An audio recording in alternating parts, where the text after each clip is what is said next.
एक छोटा सा ब्रेक लेंगे यहां पर। बने रहिए हमारे साथ, देखते रहिए न्यूज़ 24।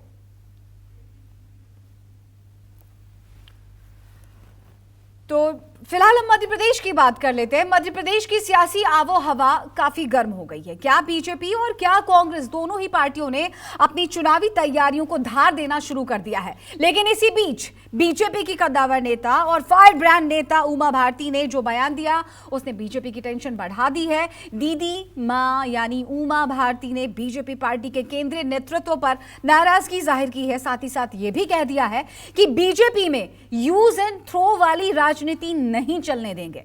आखिर हमेशा मुखर होकर अपनी आवाज को रखने वाली नेता उमा भारती की नाराजगी के पीछे की असली वजह क्या है, देखिए हमारे इस रिपोर्ट में।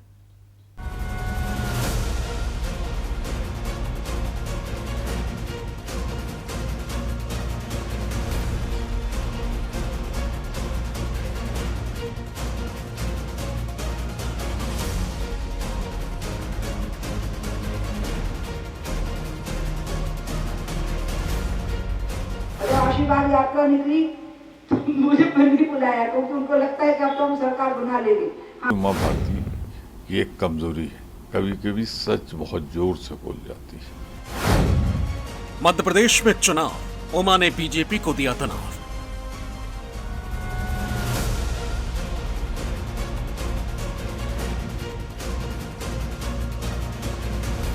ना तो वो बुलाने वाले हैं, मेरा ऐसा बोलने के बाद कहाँ बुलाएंगे, और ना मैं जाने वाली हूँ। पार्टी ने नहीं बुलाया, उमा भारती को गुस्सा आया।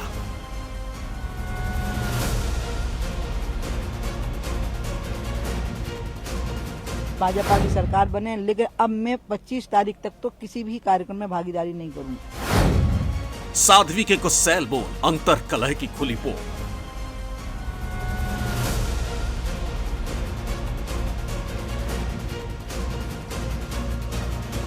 वजह तो आपको दो लोगों से पूछनी पड़ेगी। जगत प्रकाश नड्डा इसका जवाब दे सकते हैं या अमित शाह जी, और कोई नहीं दे पाएगा। आप इधर के लोगों से पूछेंगे तो वो बोल ही नहीं पाएंगे, उनकी हालत खराब हो जाएगी। उमा का छलका दर्द या पार्टी से बगावत।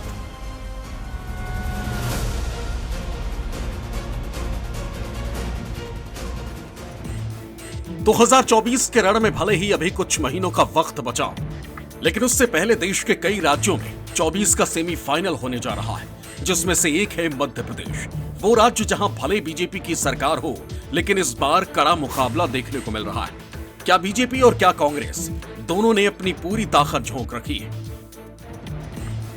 बीजेपी के दिग्गज लगातार एमपी में चुनाव की बागडोर संभाले हुए हैं। पार्टी नेता जन आशीर्वाद यात्रा के जरिए जनता के बीच पैठ बनाने में जुट गए हैं। लेकिन इसी बीच बीजेपी की फायर ब्रांड नेता उमा भारती पार्टी आलाकमान से नाराज हो उठी, जिसने बीजेपी में टेंशन का मीटर अप कर दिया है। आखिर दीदी मां इतनी नाराज क्यों है? क्यों वो खुलेआम अपनी नाराजगी जाहिर कर रही हैं? आप भी सुनिए।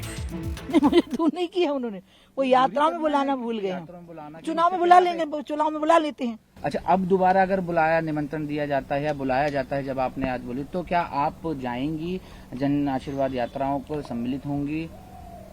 ना तो वो बुलाने वाले हैं, मेरा ऐसा बोलने के बाद कहाँ बुलाएंगे, और ना मैं जाने वाली हूँ। और मोदी जी जब आएंगे 25 तारीख को, तो मैं भगवान से प्रार्थना करूंगी कि मोदी जी की सभा बहुत अच्छी हो और यहाँ भाजपा की सरकार बने। लेकिन अब मैं 25 तारीख तक तो किसी भी कार्यक्रम में भागीदारी नहीं करूंगी। सुना आपने, उमा भारती ने साफ साफ कह दिया कि बीजेपी के वरिष्ठ नेता उन्हें चुनाव में नजरअंदाज कर रहे हैं। उमा भारती ने जन आशीर्वाद यात्रा में शामिल होने के लिए न्योता नहीं मिलने पर गुस्सा जाहिर किया है। उन्होंने अब साफ कर दिया है कि अब मुझे बुलाया भी गया तो मैं यात्रा में नहीं जाऊंगी।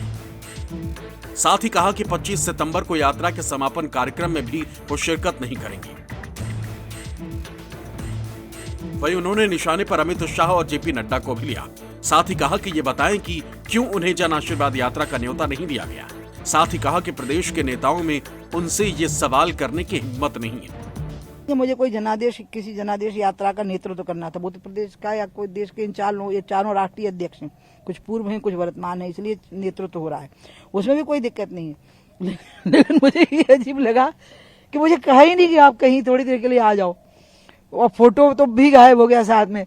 तो ये उपभोक्तावाद की जो संस्कृति है ना, कंज्यूमरिज्म की, ये पॉलिटिक्स में आने लगी है अब, कि इस्तेमाल करो और भूल जाओ।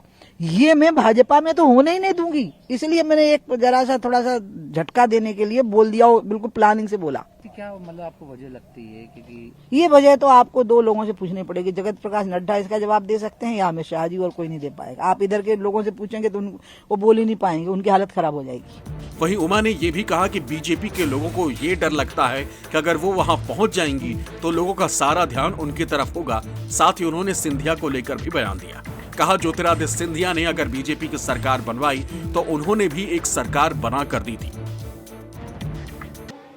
जब 28 सीटों पर चुनाव हुए तो हम 22 पे जीते और मैंने कस के चुनाव प्रचार किया, और जब आशीर्वाद यात्रा निकली तो मुझे फिर नहीं बुलाया, क्योंकि उनको लगता है कि अब तो हम सरकार बना लेंगे। हाँ, चुनाव प्रचार में बुलाएंगे और मैं चली भी जाऊंगी, मैं भाजपा का ही प्रचार करूंगी, मैं भाजपा के लिए ही वोट मांगूंगी। लेकिन मेरे मन में ये सवाल जरूर आता है कि ज्योतिरादित्य सिंधिया ने आपकी सरकार बनाई तो मैंने भी तो एक पूरी सरकार बना करके दी थी, और ज्योतिरादित्य सिंधिया मुझे बहुत प्रिय हैं, मेरे भतीजे हैं, मुझे बहुत प्रिय हैं, प्राणों से बढ़ के प्रिय हैं। तो उनको ये ध्यान तो रखना था, मुझे नहीं जाना था। वो घबराते हैं कि मैं पहुंच जाऊंगी तो सारा ध्यान मेरी तरफ चला जाएगा। नहीं, मुझे नहीं जाना था, कम से कम निमंत्रण देने की औपचारिकता पूरी करनी चाहिए थी। एमपी में इस साल के अंत में विधानसभा के चुनाव होने, ऐसे में उमा भारती का यूं नाराज होना बीजेपी के लिए अच्छी खबर नहीं है, क्योंकि कांग्रेस लगातार बीजेपी को घेरने का मौका ढूंढ रही। ऐसे में उमा भारती ने जैसे ये बयान दिया, कांग्रेस ने मोदी और शिवराज पर पलटवार करते हुए साफ कहा कि बीजेपी अपने बड़े बुजुर्गों का सम्मान नहीं करती, बीजेपी उनका इस्तेमाल करती है और काम निकल जाने के बाद उन्हें भूल जाती है। भाजपा की संस्कृति ही अपने बुजुर्गों को अपमान करने वाली है। आदरणीय मोदी जी ने जिस प्रकार से लाल कृष्ण आडवाणी जी, मुरली मनोहर जोशी जी और उनके 2 दर्जन वरिष्ठ नेताओं को दरकिनार किया, शिवराज सिंह चौहान अपने गुरु की बात चेला मान रहा है और यहाँ भी अहंकार में शिवराज सिंह चौहान अपने खुद के भाजपा के लोगों को तिरस्कृत कर रहा है। इसी वजह से शायद आप देखिए हर जगह जहाँ भी ये धन लूट अवसरवाद यात्रा जा रही है, वहाँ उनकी मुखालफत 8.5 करोड़ मध्य प्रदेश की जनता कर रही है। शिवराज जी, आपकी और भाजपा की विदाई का समय आ गया है। उमा भारती की एक कमजोरी है, कभी कभी सच बहुत जोर से बोल जाती है और कभी कभी सरकार के लिए भी कठिनाई का कारण बन जाती है। तो ये तो दुनिया जानती है कि मध्य प्रदेश सरकार पूरी तरीके से जाने की कगार पर है, और आपने साध्वी को नहीं बुलाया तो साध्वी का रोष जाग गया, सच सामने आ गया। अब इसमें कौन सी बड़ी बात है। हालांकि उमा ने साफ किया कि चुनाव में वो बीजेपी के लिए प्रचार करेंगी। वहीं बीजेपी भी जानती है कि उमा भारती बीजेपी के उन नेताओं में से एक हैं जो ना तो किसी से डरती हैं और ना ही कुछ बोलने से हिचकिचाती हैं। उनके दिल में जो आता है वो बोल जाती हैं। वो राजनीतिक मधुरता के टंटे में नहीं पड़ती, वो सीधे किसी से भी भिड़ जाती हैं, फिर चाहे सामने संघ वाला हो या संगठन वाला।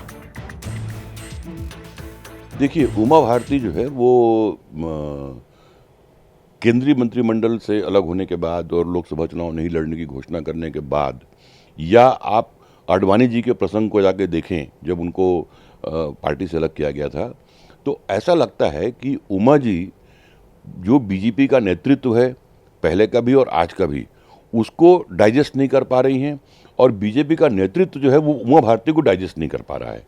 एक तरह से उमा भारती आज का जो दौर है बीजेपी का, उसमें एक तरह से अप्रासंगिक हो चुकी हैं, और वो कतई ये नहीं चाहती कि वो अप्रासंगिक हों। उमा जी की दिक्कत ये है कि वो आज भी ये मानती हैं कि जो मध्य प्रदेश की बीजेपी की सरकार रही है और है, वो उनकी सरकार है, बीजेपी की सरकार नहीं है। और मैं समझता हूं कि यही एक बात ऐसी है जो पार्टी हाईकमांड और उमा भारती के बीच में एक सामंजस्य जो नहीं बना पा रही है, वो एक बात है। उमा भारती का विवादों से पुराना नाता है। कई बार वो कुछ ऐसा बोल जाती हैं जिससे देश की सियासत गर्मा जाती है। उमा भारती विपक्ष पर तीखे हमले तो करती ही हैं, कई बार अपनी ही पार्टी के नेताओं के खिलाफ भी उनका कड़ा रुख देखने को मिलता है, जिसका जीता जागता उदाहरण है नवंबर 2004, जब भरी मीटिंग में वो पार्टी नेताओं पर ही बिफर पड़ी थी। 2004 में पार्टी के वरिष्ठ सदस्यों से संबंधित गलत बयान देने के लिए उमा भारती से सदस्यता छीनकर उन्हें पार्टी से निलंबित कर दिया गया था। दरअसल उस दौरान बीजेपी के अंदर गुटबाजी चरम पर थी। जिसको लेकर लालकृष्ण आडवाणी ने कहा था कि कुछ लोग पूछते हैं कि उमा भारती, मुख्तार अब्बास नकवी और शहनवाज हुसैन जैसे नेता एक दूसरे के खिलाफ बयानबाजी क्यों करते हैं, तो मुझे अच्छा नहीं लगता। ये तरीका बंद होना चाहिए। जिसके तुरंत बाद उमा भारती कुर्सी से उठी और वहां से जाने लगी, लेकिन उन्होंने जाते जाते पार्टी की गुटबाजी और उनके खिलाफ हो रहे षड्यंत्र को लेकर अपनी बात मीडिया के सामने ही रख दी। I want to discuss this here. Either this should be discussed here कि यहाँ 4-5 लोग ऐसे बैठे हैं जो ऑफ द रिकॉर्ड ब्रीफिंग करते हैं।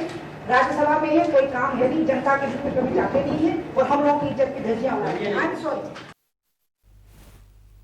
फिलहाल एक छोटा सा ब्रेक लेंगे, यहाँ पर बने रहिए हमारे साथ, देखते रहिए न्यूज़ 24।